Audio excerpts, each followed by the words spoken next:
Bonjour à tous. Alors aujourd'hui on va parler des Zoyas. Alors en ces temps un petit peu troublés de confinement, on a un petit peu de temps de libre.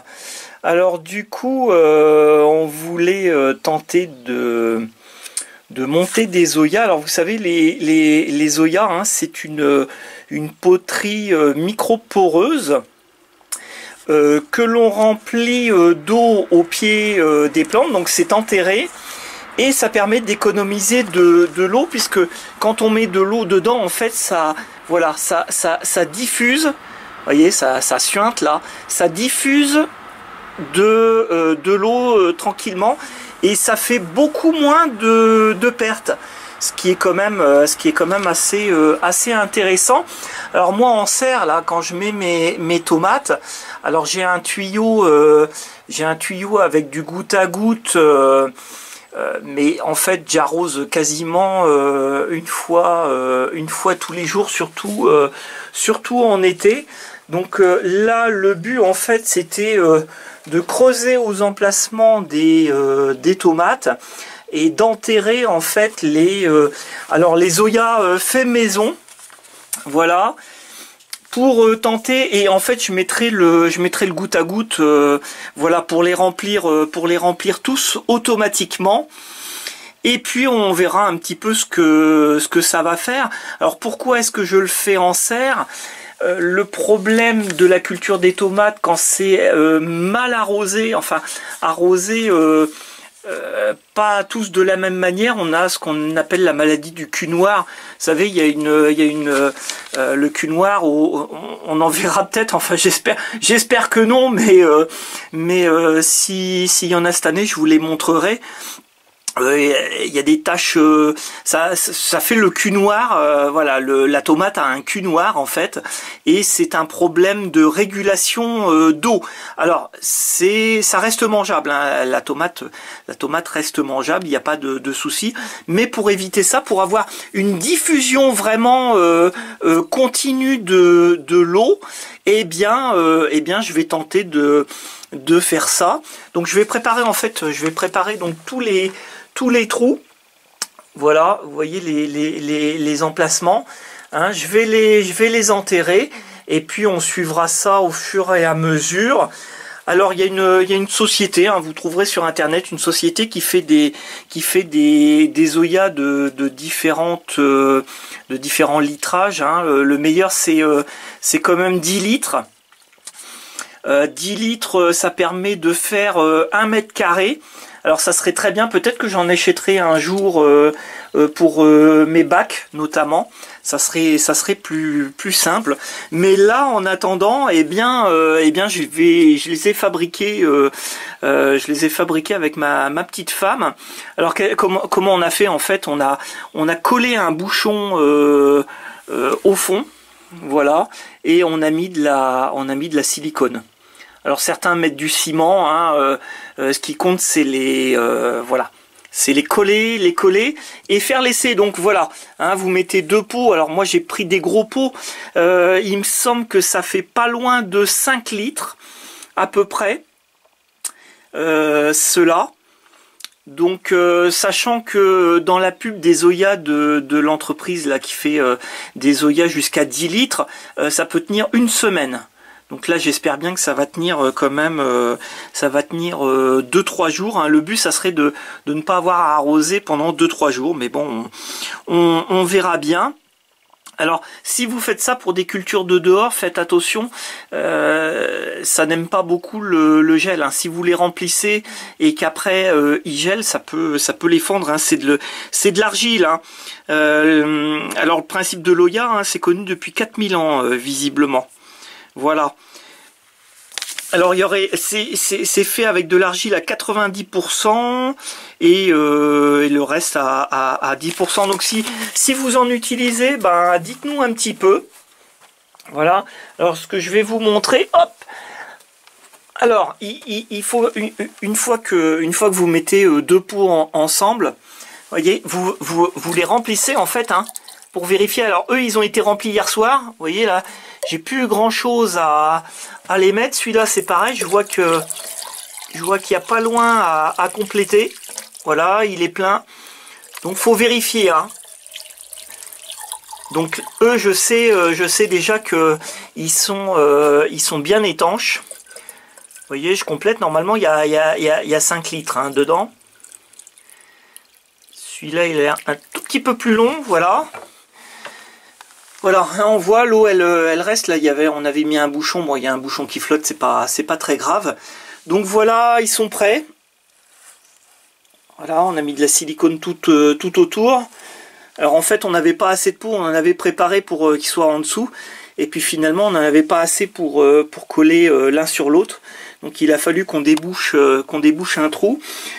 Donc si vous n'avez pas de goutte à goutte après, pour les remplir une fois sur place, hein, n'hésitez pas, pratique à mettre un entonnoir. Voilà, pour les remplir, ce que je viens de ne pas faire d'ailleurs.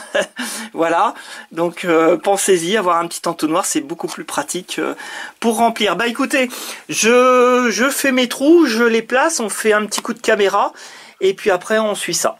Alors voilà une autre étape de fini. Vous voyez, j'ai creusé, je les ai placés jusqu'au ras du sol. Alors j'ai mis des petites soucoupes, voilà, pour pas mettre de la terre par-dessus. Voilà. Donc je vais faire ça tout le tour de la serre et puis je vais recouvrir de terre maintenant. Voilà, je les ai enterrés. Donc là c'est là où sera le pied de tomate.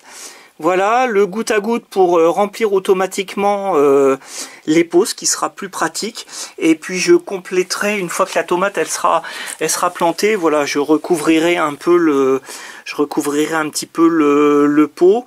Alors j'ai juste une chose à faire, ouais, parce que je veux pas que de la terre aille dessus.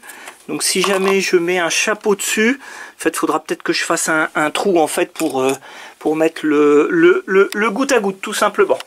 Donc je vais finir d'aménager ça et puis en fait on se retrouve à la plantation de la tomate. Alors nous sommes fin juillet. Alors j'ai pas eu le temps de vous faire la vidéo au moment de la plantation de les tomates, mais c'est pas grave, on va le faire maintenant. Alors les tomates sont très belles, elles ont même jamais autant monté puisque elles dépassent le Velux. Alors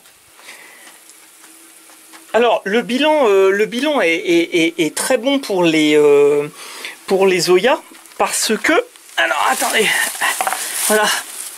Parce que l'arrosage, au lieu de faire un arrosage tous les 2 jours, et bien avec les Zoya enterrés, on allume en fait une fois tous les 4 jours, durant environ 10 minutes, puisque les pots font entre 4 et 5 litres. Et en fait ça se remplit et ça dure environ 4 jours. Alors après ça dépend de la météo évidemment, hein. Donc voilà, regardez. Voilà, on voit bien, là c'est rempli. Voilà, là il est en train, alors c'est assez inégal, hein. On a l'impression qu'il y a des plants qui pompent plus que d'autres. Mais en tout cas, je suis assez satisfait. Voilà, c'était un petit peu long à faire. Mais le résultat, alors c'est un sacré bazar aussi, hein, là, comme vous pouvez le constater, mais les arbres sauvages, voilà, ça fait une sorte de paillis aussi sur le sol, hein, donc c'est pas très grave. Vous entendez? Vous entendez? Ça se remplit. Voilà, encore un ici. Alors tous les pieds de tomates sont pas égaux en fonction de la variété. J'en ai certains, là j'en ai un là où ouf, voilà. Alors là voilà, j'en ai un au fond en fait qui n'a pas donné de tomates, il est en fleurs, mais bon il veut pas. Pour l'instant il a quasiment rien donné, mais bon c'est pas très grave. Voilà, là j'en ai un au milieu, mais il est ouvert en fait. Hein, il a pas de chapeau. Voilà. Et puis là ici j'en ai un autre. Voilà, bah lui il est plein, il déborde. Donc voilà, je vais pouvoir arrêter. Alors dehors en fait dans mon bac, j'avais fait des Zoya. Hein, j'en avais créé. Alors le souci c'est que ça pousse tellement bien le bac. Et contrairement en serre où il y a le goutte à goutte qui remplit automatiquement les Zoyas, et bien là en fait ils étaient sur le bord, c'était fait pour remplir manuellement. Alors le souci c'est que voilà, ils sont noyés, les Zoyas sont noyés dans la masse, et en fait pour réussir à remettre de l'eau dedans, bah, c'est un bazar immonde. Donc la décision, alors regardez, j'en avais toute une série là. Alors j'avais retiré le chapeau pour regarder un petit peu ce qu'il y avait, comment ça s'était goupillé, s'il y avait encore de l'eau ou pas. Voilà, là il y en a un entier. Enfin, j'en suis pas entièrement satisfait ici parce que on peut pas les re-remplir facilement. Donc en fait, je vais l'année prochaine, je vais acheter des Zoyas de 10 litres.